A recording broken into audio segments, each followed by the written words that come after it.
I worked on shedding a lot of my ego, a lot of vanity, a lot of what I thought was important. When that voice is saying, it's time to move on, it just means you're meant for something greater. Everything you're doing is setting you up for success. So trust those rejections, trust the no's. There's a difference between fear connected to your intuition versus fear of you leveling up. If you trust yourself, you're going to make better decisions. You're going to have more clarity. You're going to rely on yourself instead of feeling resentful or regretful if you listen to somebody else. It goes all the way back to in Los Angeles. Over 20 years ago, I moved out there to pursue an acting career.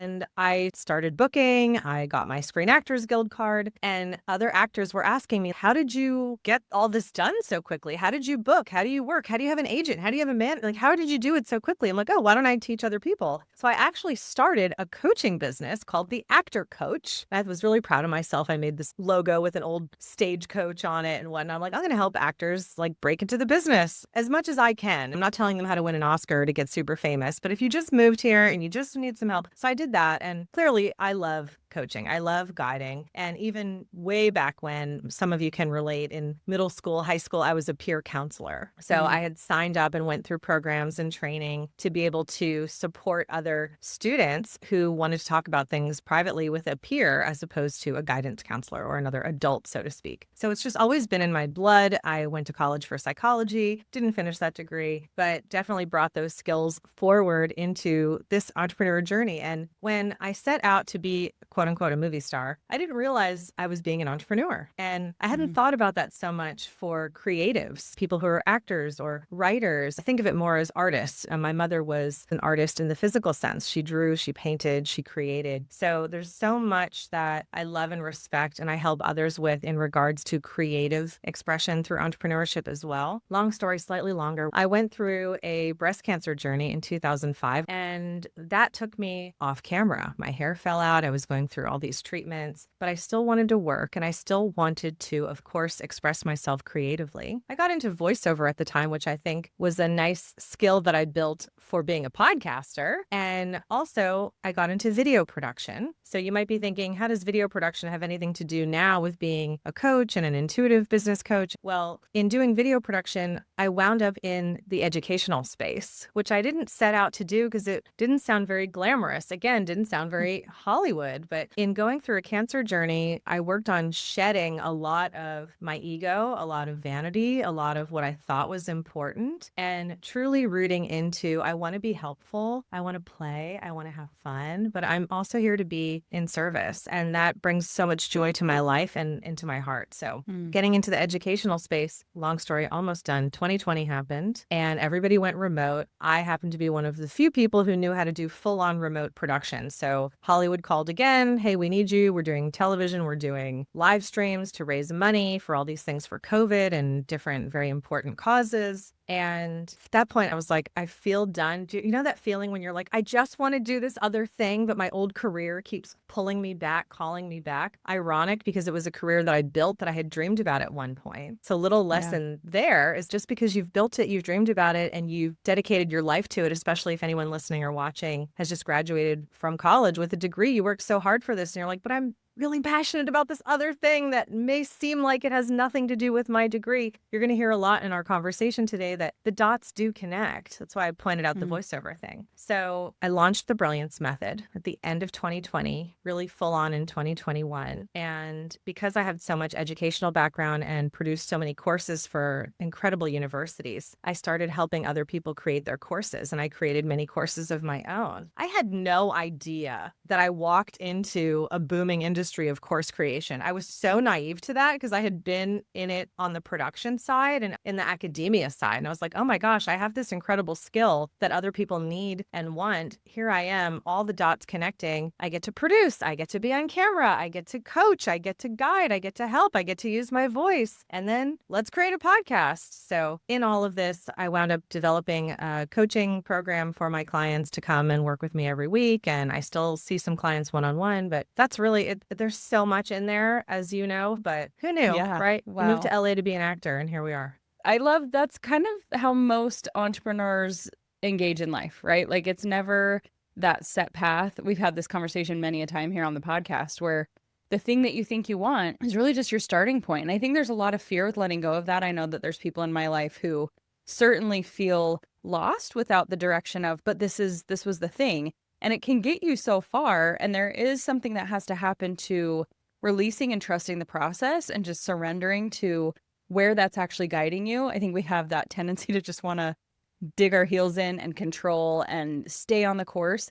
I'm curious your take on this, because I know even for myself, sometimes it's felt like this confusion over, am I betraying my dream and my vision, or is this part of the evolution of it? And how do we know the difference between this is the next right step and this is me copping out or me like cheapening my dream? That's a great question. And it always goes back to your intuition, how you feel. And when I talk about our intuition, some people who are not as familiar with it or thinking they don't have a connection to it or that they use it enough, to me, it is just as real of a sense as seeing and tasting and touching and feeling and everything else, because it has been guiding us for so long. Some people might call it a gut feeling. To me, it's more of a heart feeling, but we know when like something has run its course, right? We just know things become a little more challenging that used to be easy, or we're just up against some roadblocks. Why does this seem like it's falling apart? Now, sometimes we're being challenged to put on our boots and go one more hike up the mountain. And sometimes that happens, but there is that fine line when you really get to know your inner voice that you can trust, that you develop a relationship with. When you ignore that voice, that when that voice is saying, it's time to move on, you're meant for more, that's not a bad thing. It just means you're meant for something greater. And when we have fallen in love with our business and our clients and what we do, and then we hear that voice kind of pinging us going, but wait, there's more. And you're like, but I have all this here. Okay, then it's time to level up. What does that look like? Maybe you start to train coaches to work under you to take care of your clients. Or maybe that means that you get a co-host for your podcast because now you're off to do this other thing. Whatever it is that everyone does, we're here to expand. We're here to change. We're here to evolve. You know, I do vision writing pretty much every day. And I ideally love to do that twice a day, to start the day and to end the day. And I have this huge goal, and I'm kind of honing in on the whole Napoleon Hill Think and Grow Rich. Like, you set that definite goal, you set that definite amount, the date, all the things. And so I've done this multiple times in my life, and it's been successful, and it's really a fun experience. But today I was writing, and I was just not feeling like creatively blocked, but just, you're almost like locked into your own little paradigm and your own little world. And sometimes you need to expand beyond that. So I went to ChatGPT, as we all do now, right? And I said, tell me a story of this scenario coming true. I had this little idea of personifying money or the thing. And I had it just like, tell me this narrative. And it was so powerful to read back that in a form where it wasn't just me trying to come up with the right words to match the thing I wanted, but to almost be told my success story in advance. And I'm curious if you have any other methodologies, maybe even some ways that you have used ChatGPT. I know for some might fly in the face of intuition because we want to listen to our own heart, but we can get stuck in that, right? Because we don't dream big enough. We hold ourselves in these little boxes. So as you're coaching people, have you got any other exercises or practices that you feel like are really helpful to tap into that intuition, to think outside the box? Absolutely. And first of all, that is so you, Kirsten, because even when you told me the story about when you asked Tara about being a millionaire, right? And then you visualized it and you said it changed even when you went home into your apartment, like it just felt different. You stepped into a new reality. You are such a visual manifester. And that works for you so beautifully. And I love that you tapped into chat to help you finish the vision for yourself. I think that's great. But I definitely use chat to ask questions that are very spiritual and some beautiful things. So I love that you did that. And I do encourage my clients to do stuff like that. And when it comes to listening to your intuition and trusting yourself, there's quite a few practices, and there's many people who have built businesses just on this. And in the Brilliance Method, in my online course, the first module is about listening to and developing your intuition, because I feel like that's a foundational place for you to begin. If you trust yourself, you're going to make better decisions. You're going to have more clarity. And if things don't go your way, you're going to pivot and rely on yourself instead of feeling resentful or regretful if you listen to somebody else, right? And that's going to be better for your relationships as well. You have to do the research You have to have information that you're able to study out and really examine within yourself. So, and then it also, you have to take the time. I feel like we live in a society that's so information driven and so logically driven. And, this is what I love too, is really tapping into our emotional intelligence and not allowing ourselves to make choices in fear and lack of alignment. So what do you recommend for that, where we feel very bombarded right now? We've never had access to more information. Like we talked about ChatGPT, there's endless. We live in the era of the internet.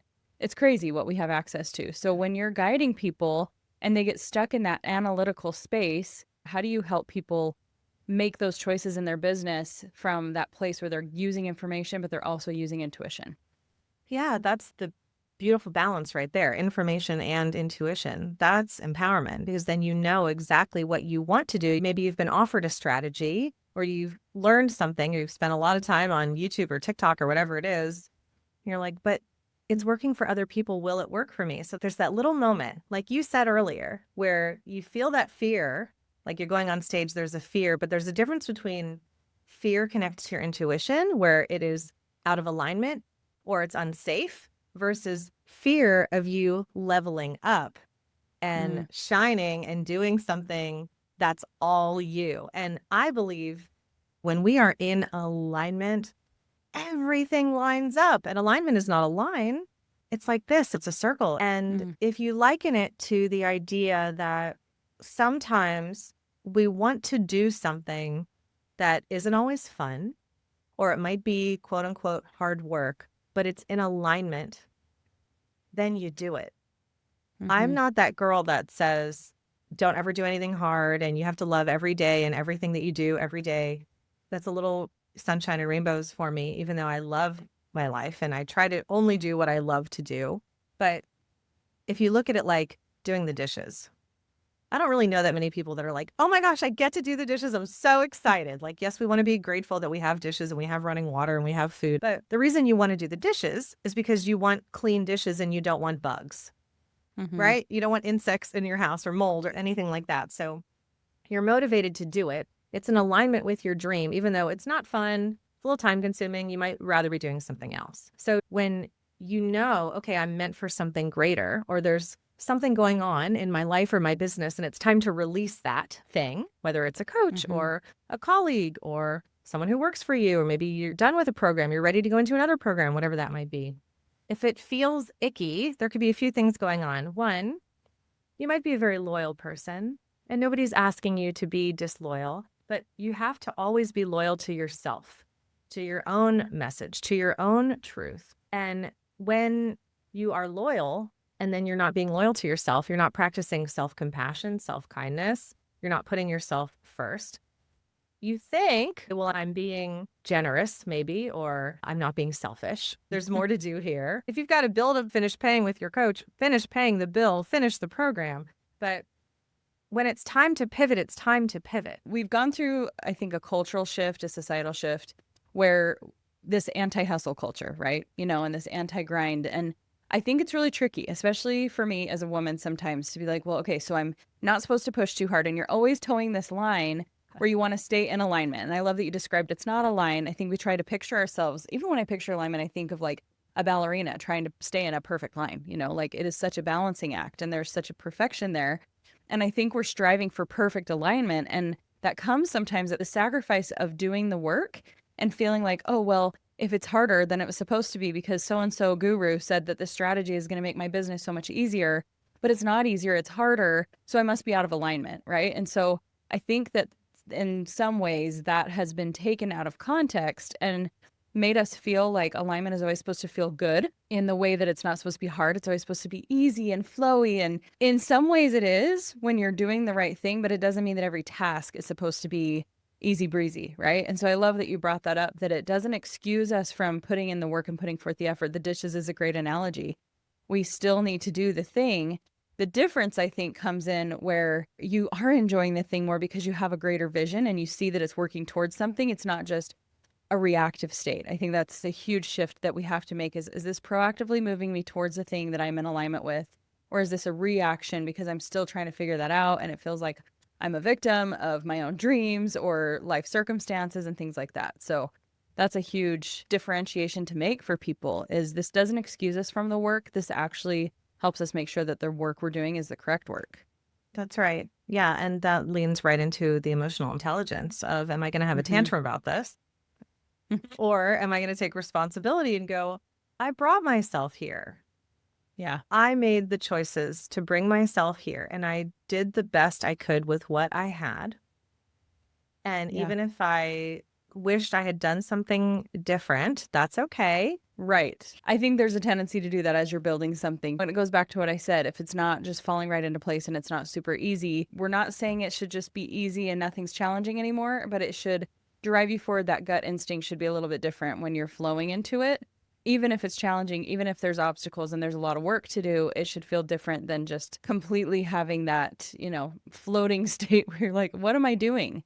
What would you say to people who feel that dissonance where maybe right now they've examined so much information, there are so many business models they're looking into, or so many marketing methods, so many strategies, again, no shortage of information, and you're trying to clear the space, like you're trying to clear the way for yourself to make that intuitive decision and not feel that fear or feel like, oh my gosh, there's so many options and yet there's no options. I know I've felt that myself as an entrepreneur.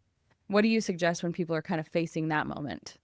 First of all, log off, because whatever you've been talking about, or even to a certain degree thinking about, searching, the algorithm is going to feed you more of what you want. It's designed to, and that's actually a cool thing, because then you're going to be served opportunities that will help expand your life. But take a second, log off. Turn off the phone, or at least turn it over. Get off the computer. Go outside. Sit in some nature if you can. What I'm asking you to do is come back to yourself, because you know so much. You've already learned so much. And perhaps the next thing that you're about to say yes to that's going to be wonderful is going to be that last piece that unlocks it for you. But don't dismiss all that you've been through, worked through, your own school of life and your actual education with these incredible coaches you've worked with, or the actual schools you've been to. Remember that. Remember that you've already learned so much. We get involved in something new, or we get served an ad and we're tempted, and then we just forget that we've already been building something beautiful. And if it hasn't clicked for you yet, and you don't have all the clients you want yet, or the money that you have yet, you're just right on the other side of that door. You're so close. You just might not see how close you actually are. But when I talk to all these incredible entrepreneurs who have built success and had a lot of failures, when we look at, wow, you hit that, you hit there, you hit it, you got it, you made it. That moment right before, oh my gosh, it's actually working. The floodgates are opening. People want to work with me. People know who I am. Right before that, almost every entrepreneur goes through a season of doubt of, maybe it's not working. Maybe I'm just going to burn it all down. Every scientist goes through this. Every artist goes through this. Yeah, the script, I don't know. It's just, I can't figure it out. And then now, boom, you've got a multi-million-dollar film. I've lived that moment so many times, and I see people living it, and it's kind of one of those things where you can't spoil it for them. You have to just let them get there, but you also don't want to let them flounder and fall backwards into it and like avoid taking that next step. And I still remember being in a position where I had learned so many different businesses. I was kind of managing a few.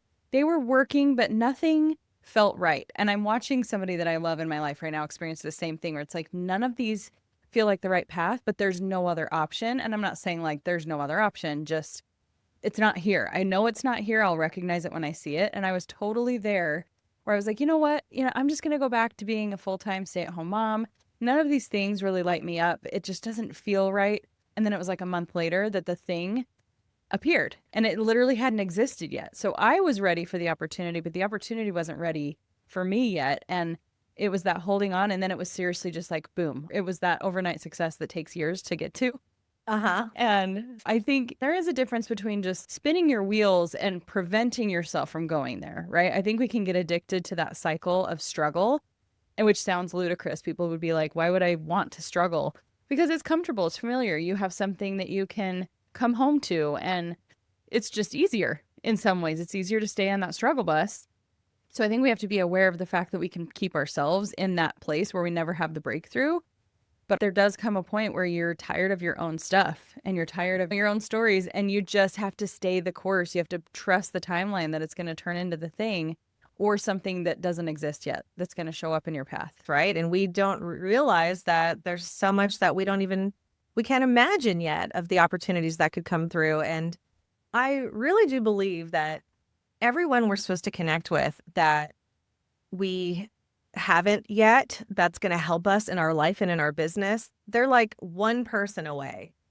Like somebody knows that person that's going to help you, that's going to give you that pivot point where everything changes and expands. And to add to what you just said, if anyone has ever purchased a home or gone through a series of like applying for apartments or applying for colleges, and you keep getting no's or you keep running up against challenges, you definitely have that moment where you go, maybe it's just not meant to be. But then on the other side of it is maybe you're being challenged to stand up, to speak up, to ask for what you require, to go for it, to work just a little bit more in alignment to have what you want. Maybe the universe is conspiring in your favor to make it perfect for you. So don't give up yet.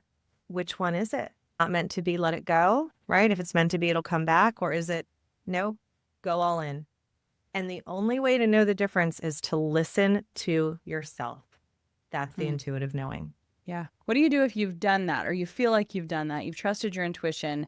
Things aren't lining up and now you're doubting that. Like now you're doubting that gut feeling and now you don't dare trust it in future decisions because maybe it led you astray. Like, what do you say to people like that who are saying, I tried it, still here, or now I feel like I can't trust myself?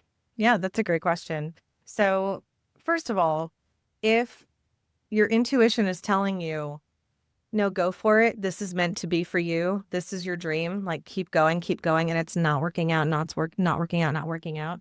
I believe there's a higher reason for us to keep getting that rejection and learn that, right? Maybe we, like I said about my acting career, maybe I needed to be humbled a little bit. Maybe I needed to undo the ego a little bit. Maybe there's a piece there that you still need to learn. Trust in every rejection you get. And if anyone is creative and especially all the entrepreneurs that are listening to and watching this show, you've gone for it. You've had terrible sales calls. You've had opportunities that turned their back, that you didn't get it. It doesn't mean you're not amazing, and it doesn't mean you're not supposed to be doing what you're doing. If your intuition has told you to go for it, like maybe you entered to apply for a grant and you got denied. Well, you've applied for the grant. You probably fell in love with yourself again and in your business while you were grant writing because it's a big, long application and you got to go do a deep dive. You now have all that data for when you want to apply for another one. Everything you're doing is setting you up for success for your next big step. So just trust those rejections, trust the no's. And when it comes back to, well, how do I trust myself if I keep getting myself into these bad situations, especially if you've left a bad marriage or you've been in a bad relationship and you're like, man, I trust myself everywhere else, but like not when it comes to guys, right? I've heard people say that to me too. And I'm like, if you weren't supposed to be with that person, you wouldn't have. What did you learn from that? What did you learn about yourself? So for everyone in the audience, if you've had a quote unquote tough life or rough time recently, when you're on the other side of it, and I hope you are, but when you're on the other side of it, you do get to look back and go, man, I learned a lot. That sucked. I didn't like it. Maybe if I could turn back time, I wouldn't do it again. But I'm a better person now for having gone through it. And I think our intuition can sometimes prevent us from avoiding those situations because it's in cahoots with our soul for us to be a better version of ourselves every single day. It's not dealing in those absolutes. We get so linear and we get so fact driven and we look at the situation and we say, okay, see, I can't trust myself. It's proven. I was right, or part of me was right. This was never meant to be. I knew it. I knew I shouldn't have tried. And I have tried for a long time. I even remember going back to when I was 19, I got married and that marriage ended in divorce. And I remember thinking in that moment, which I think is pretty big for like a 19-year-old to have this awareness, this experience you're having now is going to help someone someday. And there's something on the other side of this that you're meant to learn. And I have taken that through every challenge and it changes everything. When you remain constantly teachable and you look at life as like a coaching experience in and of itself, and everything is there to make you stronger, smarter, the best version of yourself, then it no longer becomes this tally board where you're like, okay, there's a point for me and there's a point for the universe that is conspiring against me, and more about like everything is a point forward. Everything is a growth experience, and it's taking me closer to the dream. And I was talking about this with my husband yesterday. He's been like applying for jobs, trying to figure out his next move professionally. And I said, you need to apply for that job, not because we're going to set our whole life by it and say, oh, that's got to be the one, and this is what our life would be like there. Just for yourself, just to show yourself that you are applying and that you're trusting the process. And maybe it'll lead to a conversation. Maybe it'll lead to an interview where you meet the person. I said, you just have to stop making it so linear and absolute and saying, oh, if I didn't get that one or I didn't get this one, then it means something about me. No, it's just a part of the journey. It really is a part of the process. That's very challenging for entrepreneurs to trust, though, because we want to have those metrics. We want to see the progress. We want to make sure we're on the right track, so we don't waste our time on something that's never going to work. But there is a really delicate balancing act in that, and trusting and moving forward, treating everything like an educational experience instead of this absolute make or break situation. Yeah. And here's the deal. If you're an entrepreneur, most things aren't going to work. Hate to break it to you. Yeah, you're going to try dozens or hundreds of things until that thing works. And ideally, you work with people who can be an example, be a lighthouse for you, and say, okay, based on you and what you're doing, here's all these strategies that work for these people, but maybe you do this one, right? And not everybody likes to hear that. They're like, well, I want to do what they're all doing. It's like, but you're unique and brilliant and wonderful and special. And there's a different plan for your path that's going to help you get there faster. So we just do more of that. And I love your guidance to your husband. Just go for it. Just try. Don't let it define you. You said something so important just now about giving it meaning. And if anyone has ever listened to or watched or read any Eckhart Tolle, he talks about identity and what a trap it can be to give something such meaning, to make it mean something outside of itself. Even he talks about, you get a goldfish and you put it in a bowl and you give it a name, and now it has an identity, and now it has all this meaning. If something happens to it, you're heartbroken, versus it swimming in the river and you just see it swim by. How can we have just as much compassion and love for something that's not in a bowl that we put it in with a name of an identity that we gave it? So I like to always look for what's the lesson in this, but we don't have to give it so much meaning before it's even happened. Just stay open to the experience, knowing that you will survive, because if you're watching or listening to this show right now, spoiler, you've survived everything you've ever been through. So you're going to survive, and you have to trust that. And that's why I'm here. I trusted it. I love that. So tell us a little bit more about the Brilliance Method. I know we talked about what you do in the very first section, which is that intuition. What else goes into that, helping people step into that brilliance? Understanding your own unique brilliance, which Gay Hendricks, who wrote The Big Leap, so brilliantly talks about as your zone of genius. And I kind of add to that essentially. And there's a lot of action taking in there. There's a lot of physical, mental self-care. And when you combine listening to your intuition, knowing your zone of genius, what you're meant to do in this world, and then you're given steps, strategies, action, and community support, accountability, and direction to go for it, you are unstoppable. And when I created the Brilliance Method, which is now also a podcast, there's plenty of free content there. When I was asked, Elysia, how did you make all this money? How did you buy your dream home? How did you fall in love with the love of your life? How did you beat stage 3 cancer and not get it again? Knock on wood, so far, 20 years later, right? I was 24 at the time that I got it.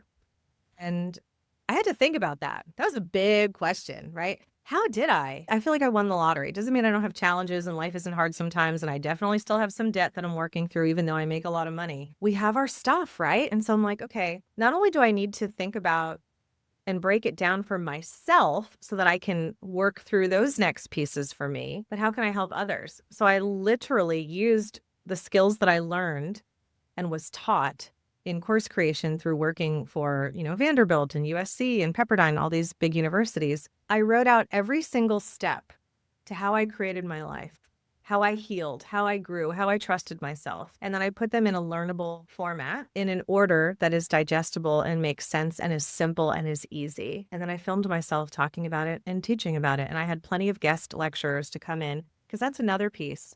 just because I've come this far and I have so much peace in my life, which I feel is the definition of success. I don't know everything. There's a lot of things that I wanted to bring in outside experts in to teach people about. So I love collaboration, and in being part of the Brilliance Method, that community piece is huge. And I always like to have people remember, they are so brilliant and they are a wisdom teacher in their own regard, but they're not the only teacher guru out there. Buddha had a guru that he trained from too. So learn from others. Keep learning from others. I learn from others all the time. I learn from my own clients all the time. Yeah, I just posted a video today too. Even the people who trigger me that I have a hard time with are some of the greatest teachers in my life. They're the ones that I learn the most about, and how I can continue to level up my interpersonal skills and my patience and the values that I want to embody. And that doesn't come in a vacuum when everything's going your way. So listen to that and understand that the process of becoming and stepping into that person that you want to be, the business you want to have, the clients you want to have, really does require that to be formed in obstacle, in challenge. Like, this does not mean you're doing something wrong, right? This is kind of bringing it full circle. Alignment doesn't mean everything is just easy. Alignment just means that you are in the fire and you're in the right fire. Like, you are being formed and carved into the exact thing that you are meant to be creating and the person you're meant to become. So I love that. You are so amazing, Elysia. Your energy is so wonderful. We're all experiencing these doubts. We're all experiencing this whole journey of entrepreneurship that can be just so emotionally draining and so mentally taxing sometimes. So I love that you've given us that roadmap for trusting intuition and how to physically tap into what we know to be true. So I appreciate you, and I'm so grateful that you shared what you have with us today. Thank you so much. I'm always learning from you, and what a great opportunity to be invited to be on this show. And where is the best place for people to connect with you after the show? We've talked about the podcast, we have the program. What's the best place online to stay up with what you're doing? My Instagram is really where I post the most. So that's Elysia Skye. At Elysia Skye is all my social handles. So if you're not on Instagram or you prefer TikTok, Facebook, all those things, then just go right there. And of course, my website is ElysiaSkye.com. Love it so much. Thank you again. You're welcome. Thank you.